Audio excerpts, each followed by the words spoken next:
Okay, good morning, everybody. Are you able to hear? Yes, sir. Yes. Okay, good. So we'll continue with what we are doing, and just reminding that I'll complete 15 minutes or so earlier, so that we'll have a quiz for 10 minutes at the end. And we had a mock quiz just to check if there are any difficulties, and I think there were only few comments like voice announcement for start of the quiz and end of the quiz, which I request the TS to take care. And the quiz, the score, I think you might have seen the score. I hope it gives you automatically what's your performance. I think the average score of the class is 50%. So 19.8 or something like that, I was told. And the highest mark, nobody got 100%. I think 90%, 95% obtained by one student, Adi Swadipta Mandal. So good, Adi did well. So hope that it continues, and others please do better in the quizzes. The quizzes that we'll have every 2 or 3 classes. We'll announce today is a quiz, and I think next Thursday we'll have another quiz. So let's proceed. Sir, may I interrupt? Yeah, please. Sir, I was saying it will be better if you take the quiz on Moodle because Teams is resource hungry and sometimes it happens that suddenly the connection drops and Teams completely goes off connection. And since there is no auto submit, it will hamper at the end we are not able to submit the quiz. Okay. So maybe we'll also try Moodle once, but my Because experience Moodle is, also works on data connections and it is very yeah, less yeah, data intensive. yeah, it takes a lot of data, but then you are attending the classes, so that is itself is quite data intensive. I understand that. Yeah. But Moodle, the main problem is the network bottleneck because it is running in the institute, and the institute network sometimes it becomes so bad that you just want to submit or you want to see the next question, it doesn't show. Last time, the course that I was teaching, we had that problem. So we decided to be on the Moodle, which is on the cloud, and therefore that problem, network problem, is not there. So But Teams happens that the connection suddenly drops and if you take the quiz of 13 minutes and the end connection drops, that is completely a waste. okay. Okay, so we are taking 70% the quizzes, and we'll last 1 minute. You please try to complete at least a minute earlier. Let's see how it goes. And if anybody has problem with this, let me know. Quiz. Let's see how many have problem. Or problem will shift to Moodle. Okay, thank you, sir. Okay, let us proceed. Last time we were discussing about this Amdahl's law. Very simple, intuitive law. Without knowing that, knowing the statement of the law, many of you could actually solve problems. Very intuitive. Now let's see, try to do few more problems on this, because I am sure if you are in this line, somebody will ask you about the Amdahl's law and its application. Let's say a software engineer decides to rewrite a portion of a sequential program. So there was a program and he rewrote 60% of the execution time. Found out where 60% of the execution time was spent and rewrote the program so that this portion runs on multiple processors in parallel. So what is the maximum speed up he can hope to achieve? Can anybody quickly tell the answer? 2.5. Okay, very good. Very good. 2.5. So basically, it's very simple question. Those who understand the Amdahl's law, 60% of the program he parallelized, the blue one, and that 60% at most can take 0 time. So the new running time of the program will be 40, and therefore the speed up is the old running time by new running time is 2.5.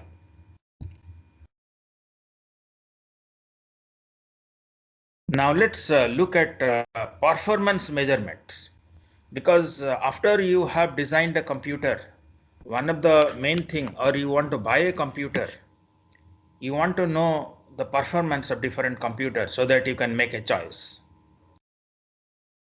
Intuitively, we know that a computer has better performance if it runs programs faster.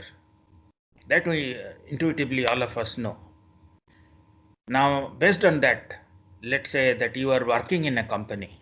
You joined a company, started working, and your first assignment, that the manager called you one day and said that, see, we want to run a web service,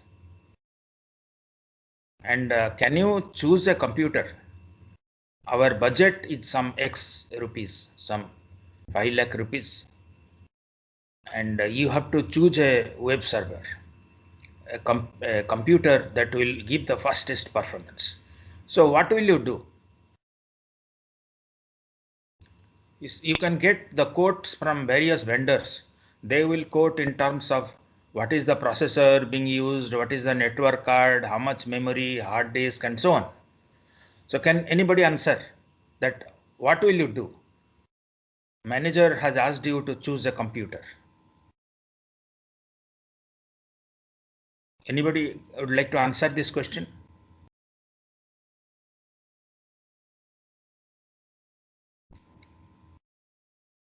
Would We you? would listen on, and after that we will select the processor accordingly.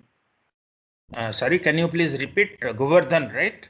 Govardhan. Let me just note down those who are answering. Yes, Govardhan. What's your answer? First we will listen all our requirements, and after that we will search for the most relevant processor which are available in the market as per our requirements. Okay, so Govardhan says that look at the processor specification and so on. But then that's not really, I think that's the answer that the novice should give. Let's say computer A has 2.5 gigahertz processor and computer B has 3.2 gigahertz processor. You look at the processor specification. And then how do you decide which one is faster? Sir, we can't decide. The storage Can should you also be a criteria. sorry? Sir, without the Storage architecture, should also be a criteria while making a No, web server. one at a time, please. Akshat, what is your answer? Akshat Kumar? Okay. Sir, Sir, we need without the to know how much architecture, time it takes for one task also. No, see, Otherwise, you it is cannot get gigahertz all per. the manufacturers, you cannot ask them to bring the computers to you so that you can run some programs. That would be too expensive and too delayed. See, you want to, from your bid, you invited bids and they have given you bids with a specification. And based on that, you have to make a choice. Sir, we might Sir, we need can't, more storage as a web server. So according to the budget, we may choose a lower clock frequency processor, but we need more storage. So Ambuj says that he will go with the computer with the maximum storage. But let's proceed further. Let's look at the actual scenario. So for two processors with different frequencies, we cannot directly compare them because their instruction set may be different, for which the clock cycles per instruction will be different. So actually, the processor with higher frequency may have higher execution time. Okay, good. You're in the right direction. But then how do you choose? You said you cannot compare. Fine, agree. But then how do you choose? See the result of each Compare processor the on the execution time benchmark. for same set of instructions. So for same program, I suppose. No, but you can't bring them. No, you cannot run. You will ask them to run and report your performance. Is it? Yeah. Okay, let's proceed. So a simple turn would say that, see, a computer having a higher clock rate is faster, but then is obviously wrong. And where is the fallacy? Why is a computer having a is not faster, may not be faster? So I think that already Shwadipta has already answered that. He says that it's not just the clock rate, but then how many instructions does the compiler generate? What is the clock cycles per instruction? Those are actually factors. It's not just the clock rate. Now, if we want to really compare the computer performance, we know that a computer is faster between two computers. A computer Y is n times faster if the execution time on Y divided by execution time on X is n. That's intuitively. Now, we can define performance as 1 by execution time. That is, how many times the program can be executed per unit time. If that is the definition of performance, then we can compare the performance of computer X and computer Y as the execution time of Y divided by execution time of X. For example, let's say we have two computers, A and B, and the program takes 10 seconds on A and 15 seconds on B. Then performance of A divided by performance of B is equal to execution time of B divided by execution time of A, which is 1.5, and A is 1.5 times faster than B. And before we look further into the performance today, let's understand the CPU clocking. The clock period shown here, all activities in the processor occur during a clock period. Like an instruction may take several clock or may take just one clock cycle. And then at the end, the results are stored. The results are read at the beginning of the clock period and stored at the end of the clock period. And in between, all computations, etc. occur.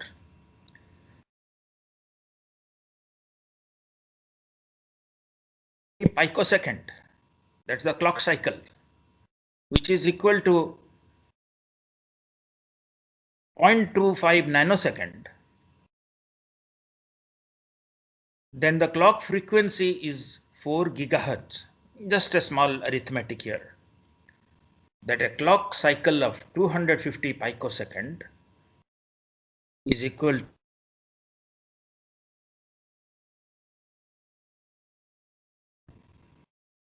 Now, the CPU time that a program takes to execute is the number of clock cycles required to execute that program multiplied by the cycle time. So how many clock cycles the program executes? So if this is the clock cycle shown at the bottom, let's say the number is 1,000,000 and the clock cycle time is a nanosecond, then you can multiply this million with a nanosecond.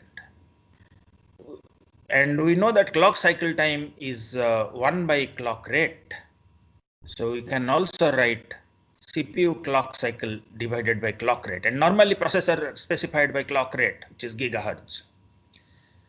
Now, from this expression, you can see that to improve the performance of a computer, we can reduce the number of clock cycles or increase the clock rate.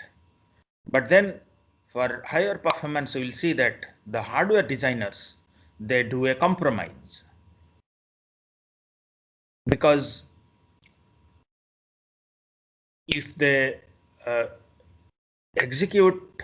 if they want to reduce the number of clock cycles, then each instruction possibly needs to execute in one cycle and it will become too long.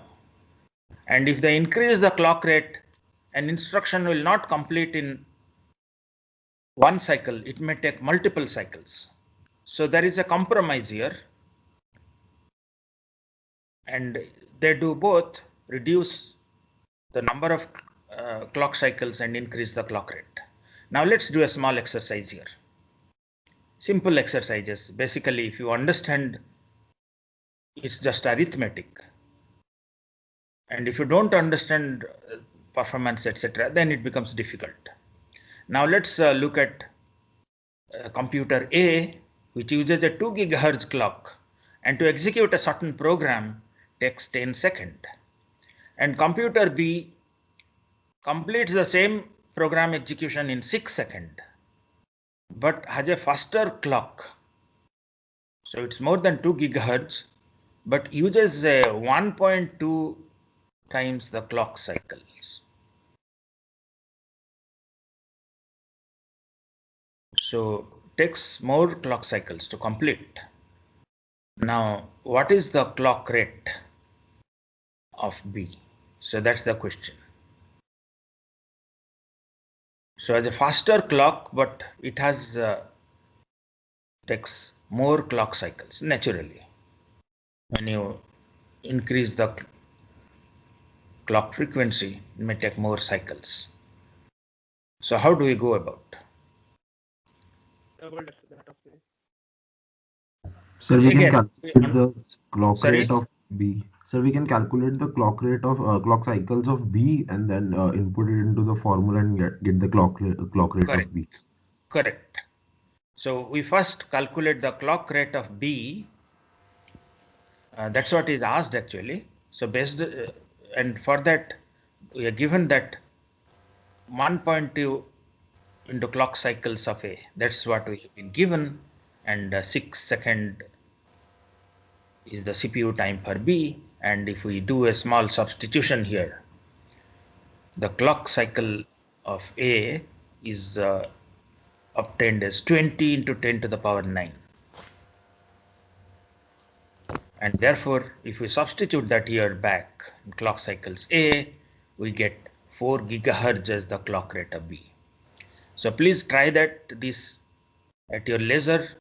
Unfortunately, we are not able to spend time here and let everybody complete this, but then request everybody to try out the problem and see the solution. And if there are any difficulty, please send me a mail, we'll discuss.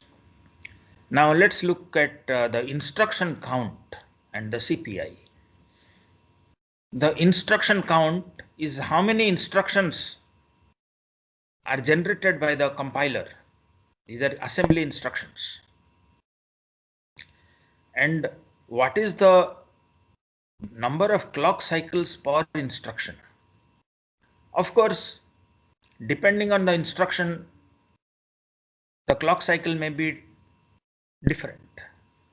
A very simple addition may be in one cycle, and let's say to get data from memory or to output, store data in memory and so on, it may take multiple clock cycles.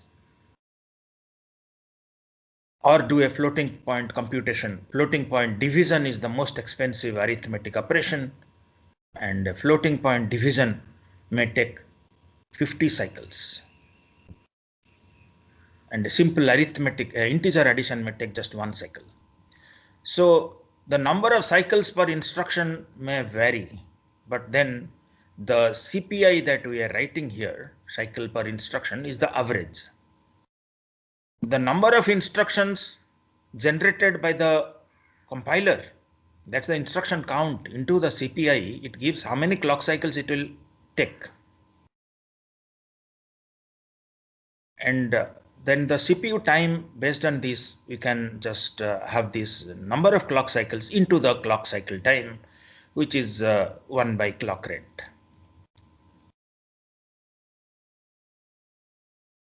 The instruction number of instructions, that is instruction count, the instruction set architecture, that is what type of instruction it supports, the compiler, etc. These determine the instruction count, but the clock cycle per instruction is determined by the hardware, and we will, as we proceed deeper in this course, we'll see that what is the clock cycle requirement for different types of instruction.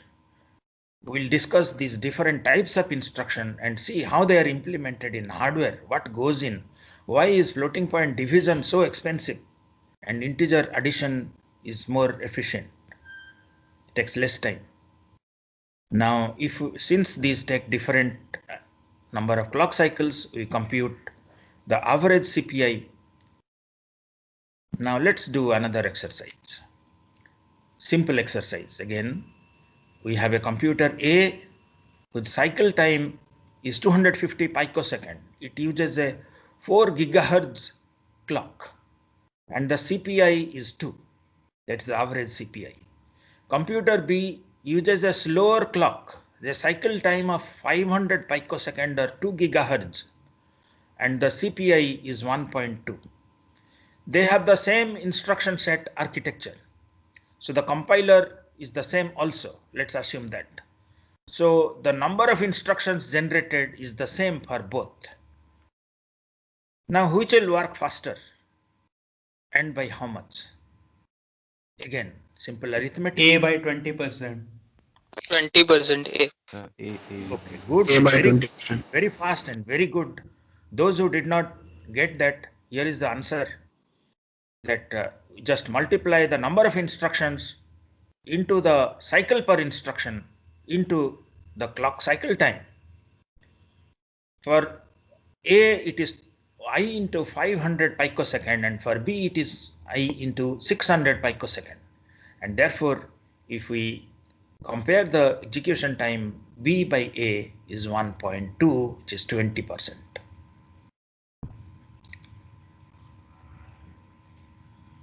Now let's look at another small exercise. A given application written in Java takes 15 seconds on a desktop processor. Now we got hold of a new Java compiler that generates only 0.6 times, that is only 60% of the number of instructions is reduced. But the kind of instruction the compiler generates, for that the average CPI is 1.1 times what used to be by the old compiler. Now, how much faster will the programs run under this new compiler? We just change the compiler. And now we get 0.6, we get only 60% code. Number of instruction is 60%. But the type of instruction generated, the CPI becomes 1.1. It uses slightly more heavy instruction that take more clock cycles. So how much faster will it run? 9.9 seconds, sir. It takes 9.9 seconds, because if we multiply the number of instruction into the average CPI into the cycle time is the same because it's on the same computer, and CPI is 1.1 into 0.6, which is 0.66. So instead of 15 seconds, it will take 9.9 seconds.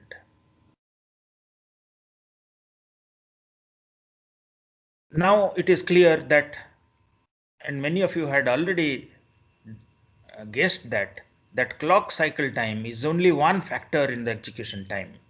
The other factors is how many clock cycles per instruction and the number of instructions generated for a specific program. That gives us the execution time. So these are the other factors, the CPI and the number of instruction.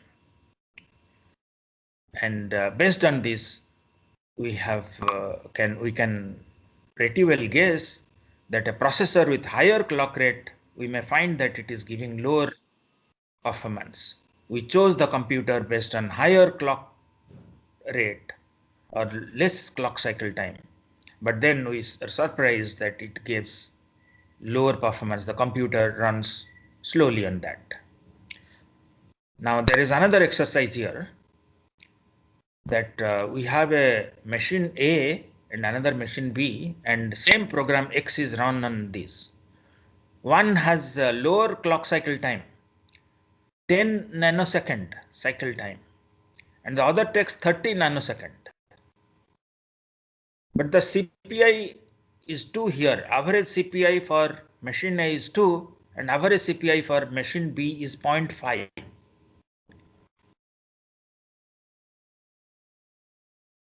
So which one is faster? B. Okay, so B is if we faster, sir. assume I is the number of instructions generated, the same instruction set architecture and same compiler, and I is the number of instructions generated, and therefore if we compute the clock cycles, is I into 2 is the number of clock cycle required on A, and that is I into 20 nanosecond is the CPU time on A, and similarly CPU time B is I into 15 nanosecond, and therefore performance of A divided by performance B is 0.75. And this is another again very intuitive exercise, that we have different categories of instructions: ALU, load, store, branch, etc. And the frequency with which these occur in a program execution is 40%, 27%, 13%, and 20%. And the CPI for ALU instructions, that is add, subtract, etc., take only 1 second, 1 cycle, sorry, 1 cycle. Load takes 2 cycle, store takes 2 cycle, and branch takes 5 cycle. Just some hypothetical example. Now, the average CPI is simple arithmetic, 0.4 into 1, etc., which is 2.2. And this is how we report the average CPI. Now, can we compare the performance of two computers based on the MIPS rating and FLOPS rating? You might have heard the terms MIPS and FLOPS. MIPS is millions of instructions processed per second, and FLOPS is millions of floating point operations completed per second. So basically for MIPS count, for a program, we identify how many instructions are generated. And since it is millions of instructions completed per second, so it is divided by 10 to the power 6 execution time, which is basically the clock rate divided by CPI to 10 to the power 6. This used to be extensively used 30 years back, but now people don't trust this. A computer having high MIPS rating, you might bring it and try to run your web server application, and then surprised that it runs really slow. Where is the problem? The problem is that 1980s and so on, it was popular. It was almost used to decide a computer's performance. But people soon realized that it is actually meaningless information. Somebody said this actually, that it is not really MIPS, is millions of instructions. It's not a performance indication, just meaningless information about processing speed. Now, why is that? There are many problems, but one of the major problem is that it depends on the program being executed, because it uses number of instructions. So let's say we use a compiler which generates 1,000,000 instructions, but each one takes 1 cycle.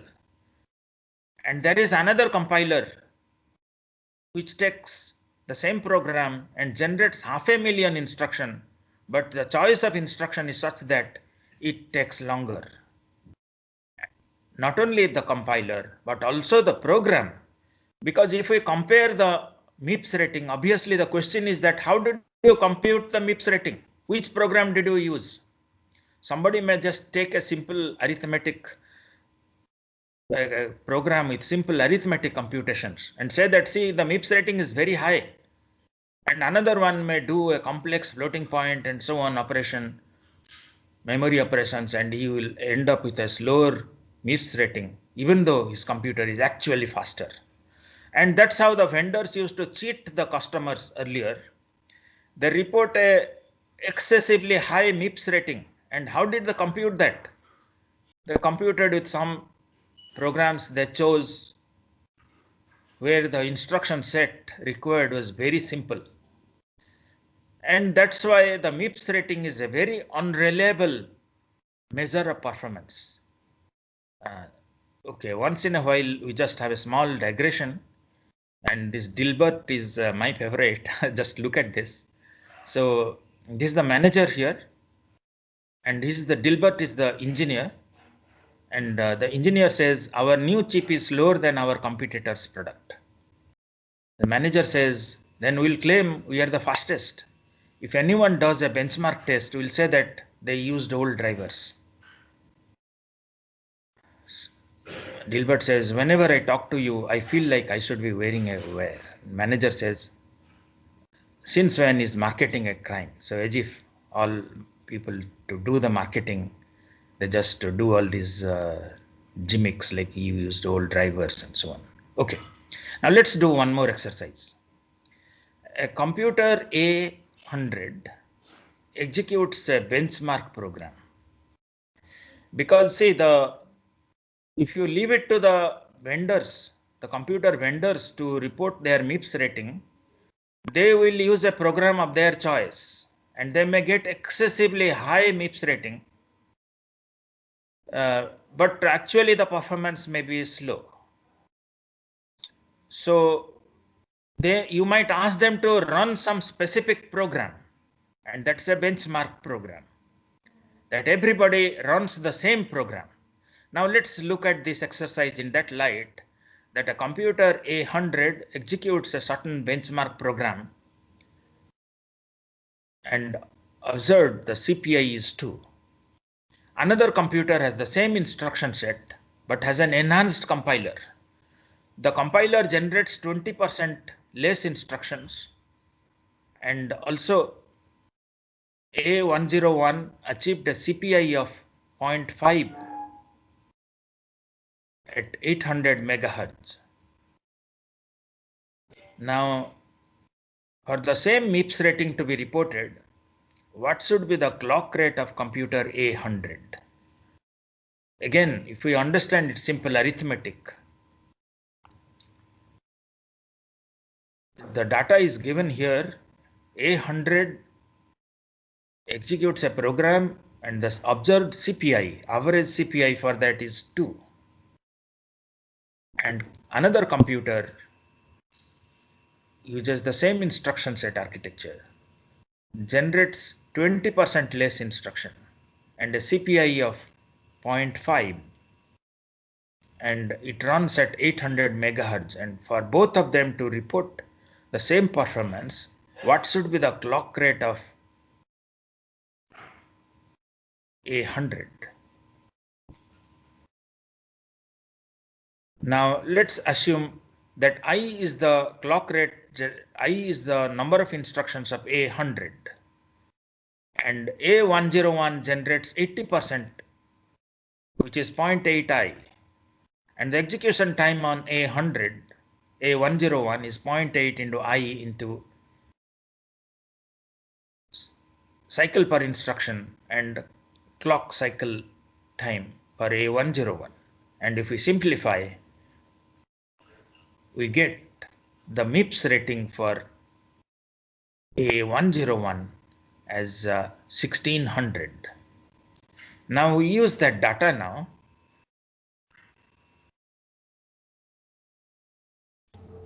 Sorry, for A100, we use this and we determine, we again substitute in the same expression, and with little bit of arithmetic simplification, we get 3200 megahertz, which is 3.2 gigahertz. So request you to please solve this problem.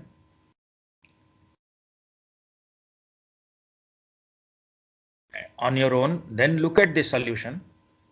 And if there are difficulty, let us hear, because see, this online classes have this difficulty that if it was a real class, we would have asked all of you to solve, looked at everybody's answer script, if not everybody, most of those were still working on this, but here it is difficult. Please do on your own. Now, can we ask the computer vendors to run some program of our choice? Now, which program can we say? Can we say some quick sort, merge sort, etc.? But the basic problem still remains. Even though they run quick sort and merge sort, and we choose the computer based on the highest rating on the toy benchmark, but we bring that computer and surprise that it does not work well. What is the problem? The problem is that the web server program requires different instructions. It may be doing a lot of memory operation, like somebody was rightly mentioning, that a web server does a lot of input-output operations. And a quick sort, merge sort does not, it just does a lot of computation. So some computer works well on merge sort, quick sort, may not work on a web server. We cannot choose based on that. So what is the solution? Synthetic benchmarks. So these have been proposed about 20 years back and have become popular and still being used. The basic principle here is that analyze the different types of instruction, the rate of occurrence, the frequency of occurrence of different types of instruction over a large number of practical programs. And then find out that arithmetic is 10% memory operation, 20% floating point, etc., etc. Now synthesize a program, write your own program which has the same distribution as a typical program. So you keep on writing, let's say 10% arithmetic, you just wrote some arbitrary 10 arithmetic operations, followed by some memory operations, some floating point operations, and so on. But the synthetic program does not really do some meaningful computation. It just to check for an average program, how does the computer perform? And several synthetic programs were actually proposed in the literature and were used actually commercially. Drystone, Cornerstone, LinPack, etc.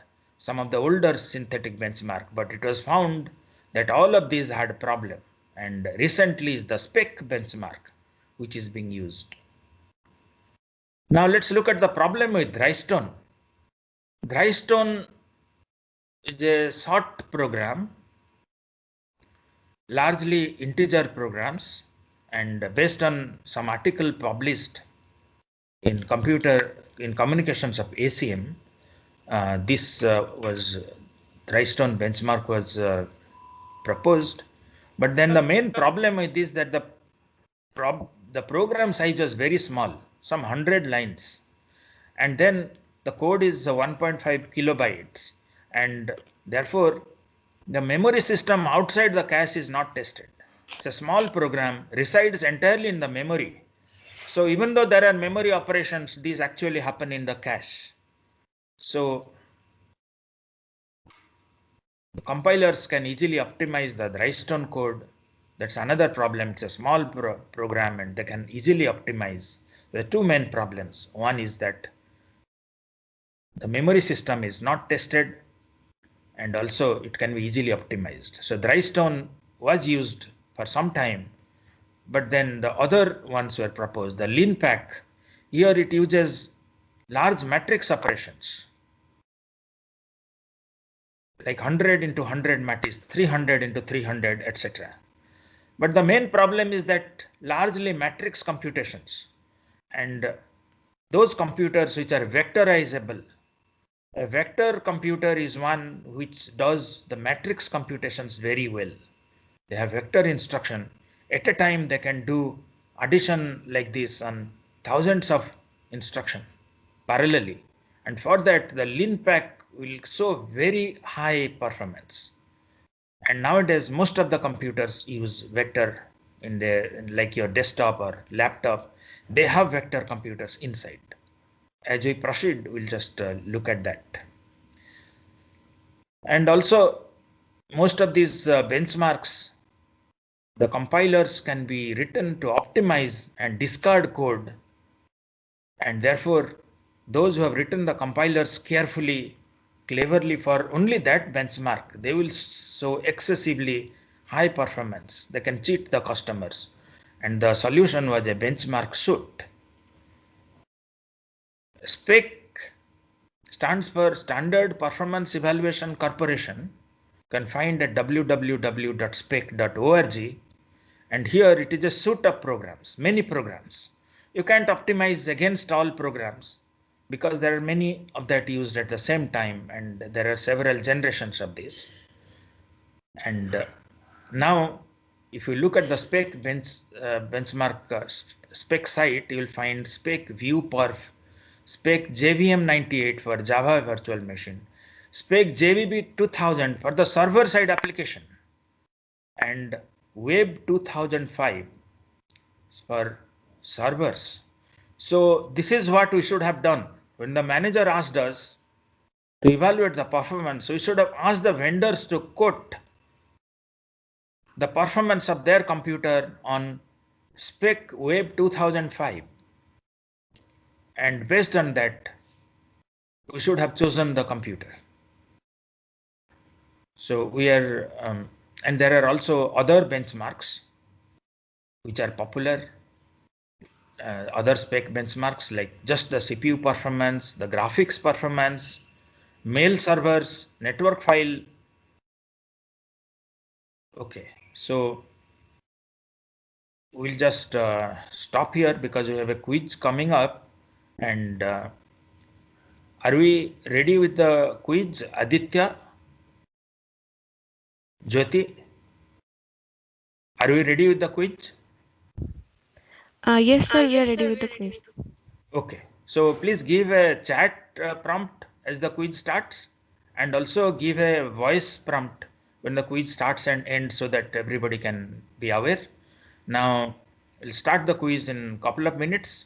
Please look at your quiz, the top of your Teams, and as the prompt comes, please start 10 minutes quiz, and it will end. And as somebody Sir, is saying, if you don't, yes, Taisi, yes. Actually, last time I think there were issues because Microsoft Forms does not have auto submit. Okay. So I was thinking, should we maybe do a 30-second at the 30-second mark, and should we do a warning or something? Yeah, no, so they are saying that somebody at the end may have a network issue. And then even if it tries to submit, it does not submit because it's not connecting. So let's try how many are getting that problem, because we are taking only 70% of the best performance. I hope that it will get covered under that. But before a minute, give a prompt to submit, and then within a maybe another minute, we'll just for network issues.